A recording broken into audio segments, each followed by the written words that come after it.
안녕하세요. 오늘 이 해설에서는 창세기에 기록된 대홍수 사건을 다뤄볼 텐데요. 그 정확한 타임라인부터 그 이면에 담겨 있는 아주 깊은 개혁주의 청교도 신학까지 하나하나 짚어보려고 합니다. 자, 바로 시작해 볼까요? 일단 우리가 흔히 가지고 있는 오해부터 하나 깨고 들어가 보죠. 노아의 방주하면 다들 40일을 떠올리시잖아요. 그런데 이 엄청난 재난이 정말 딱 한 달 반 정도만 지속됐을까요? 아니면 1년이 넘었을까요? 오늘 우리가 함께 살펴볼 370일간의 여정입니다. 전무후무한 심판과 구원부터 시작해서 홍수의 절정, 기다림의 시간, 소망을 가져다준 비둘기, 그리고 방주 밖 새로운 언약까지 순서대로 쭉 따라가 보겠습니다. 첫 번째 파트입니다. 전무후무한 심판과 구원, 바로 홍수 사건이 가진 이중성인데요.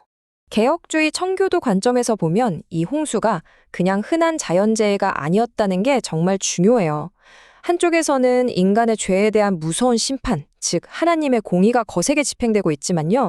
그와 동시에 방주 안에서는 생명을 지켜주시는 하나님의 자비가 베풀어지고 있는 겁니다. 공의와 자비가 동시에 폭발한 엄청난 사건이었죠. 두 번째 파트, 홍수의 시작과 절정입니다. 승선부터 물이 가장 높이 차오를 때까지의 과정이죠. 노아가 600세 되던 해의 타임라인을 한눈에 볼까요? 2월 10일에 일단 방주에 탑승하고요. 일주일을 고요하게 기다립니다. 그러다 2월 17일 드디어 기품의 샘들이 터지죠. 어마어마한 비가 40일 밤낮으로 쏟아졌고 그 물이 최고조에 달한 상태가 무려 150일 동안이나 유지됐습니다. 상상이 가시나요? 여기서 이 15라는 숫자가 핵심입니다.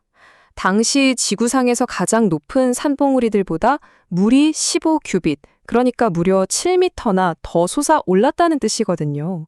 이건 방주 밖에 있던 모든 생물의 완전한 멸망을 확실하게 쐐기 박는 수치였습니다. 피할 곳은 문자 그대로 단 한 군데도 없었죠. 세 번째 파트입니다. 물이 감함과 기다림, 즉 인내의 시험과 하나님의 기억하심에 대한 내용입니다. 자, 이제 좁은 배 안에서 기나긴 인내의 시간이 시작되는데요. 창세기 8장 1절을 보면 하나님이 노아를 기억하셨다고 나옵니다. 이게 깜빡했다가 아차, 노아 하신 게 절대 아니에요.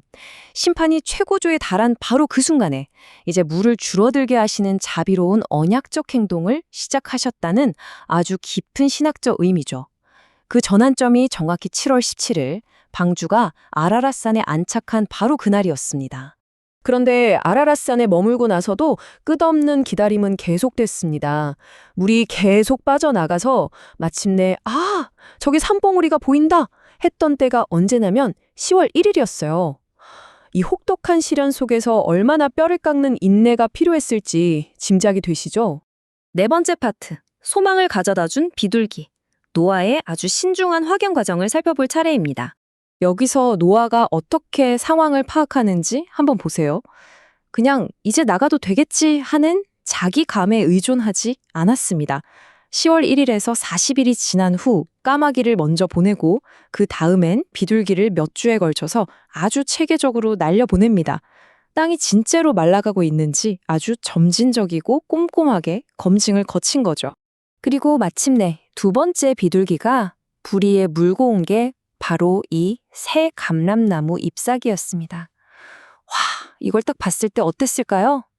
멸망했던 땅에 생명이 다시 회복되고 있다는 걸 보여주는 정말 가슴 벅차고 확실한 소망의 증거 아니었겠습니까? 드디어 해가 바뀝니다. 노아가 601세 되던 해 1월 1일 마침내 노아가 방주 뚜껑을 확 젖히고 지면에서 물이 거친 걸 자기 두 눈으로 직접 확인하게 됩니다. 이제 마지막 다섯 번째 파트입니다. 방주 밖 새로운 언약, 즉 마른 땅으로의 귀환과 예배의 회복입니다. 2월 27일 하나님이 드디어 노아에게 방주에서 나오라고 명령하십니다. 여러분, 여기서 370이라는 숫자를 꼭 보셔야 해요. 유대력으로 홍수가 시작된 2월 17일부터 다음해 2월 17일까지 그들이 방주 안에 갇혀있던 총 시간이 자그마치 370일이었습니다.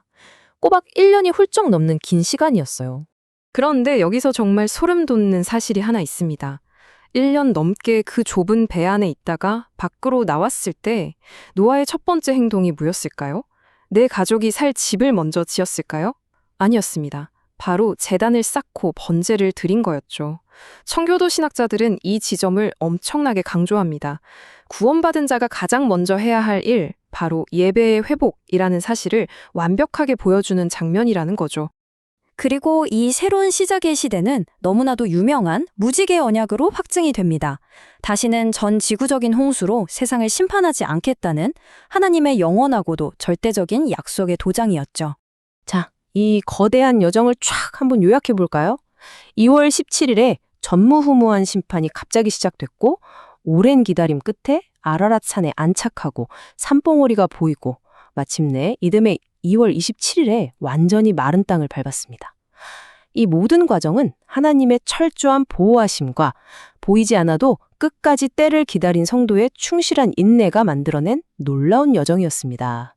오늘 이 해설을 마무리하면서 여러분께 꼭 하나 질문을 던지고 싶어요. 만약 여러분이 모든 걸 다 잃고 저 좁은 방주 안에서 무려 370일을 숨막히게 버텨야 했다면 마침내 문이 열리고 밖으로 나왔을 때 여러분이 가장 먼저 한 행동도 즉각적인 예배였을까요? 이 묵직한 질문을 한번 깊이 생각해 보시길 바라면서 오늘 해설은 여기서 마무리하겠습니다.